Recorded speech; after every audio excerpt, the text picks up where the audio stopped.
폭우와 태풍으로 지하 공간에 있던 사람들이 휩쓸려 숨지는 사고가 잇따르면서 물막이판 설치를 의무화해야 한다는 목소리가 커지고 있습니다.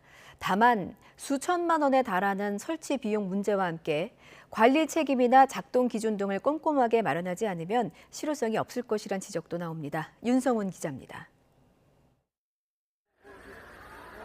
태풍 흰남노가 뿌린 폭우로 주민들이 희생된 경북 포항시 인덕동 아파트 지하주차장. 관리사무소에 침수 경고 방송이 나간 지 불과 몇 분 만에 완전히 물에 잠겨버렸고, 이른 아침 차를 빼려던 주민들은 한순간에 휩쓸려 참변을 당했습니다. 앞서 지난달 기록적인 폭우가 내렸을 땐 서울 서초동에 있는 빌딩 지하주차장에서 40대 남성이 빗물에 휩쓸려 숨졌습니다. 이처럼 폭우로 지하에서 참변을 당하는 사고가 반복되면서 물막이판 설치를 의무화해야 한다는 목소리가 커지고 있습니다. 물막이판을 건물 출입구 등에 설치하면 일정 높이까지 빗물이 유입되는 걸 막아주고 유입 속도도 크게 늦춰줍니다. 앞서 행정안전부는 지난 2017년 반복적인 침수 피해가 예상되는 곳에 물막이판 설치 등 대책을 마련하라는 가이드라인을 발표했습니다. 그러나 설치 의무 대상이 좁고 모호한 데다 지키지 않더라도 강제할 수 있는 수단이 없습니다. 위험 재우려 지역으로 선정되는 것을 꺼리기 때문에 물막이판이 의무적으로 설치되지 않고 있습니다. 그렇기 때문에 이것을 모든 아파트의 지하 주차장에는 그 물막이판을 의무적으로 설치해서 폭우에 대비하는 것이 필요하겠습니다.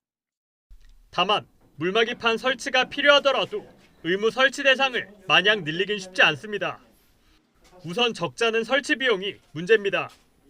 폭 6m에 길이 1.5m 기준 스테인리스 재질 물막이판을 설치하려면 800만 원에서 1000만 원 가량이 듭니다.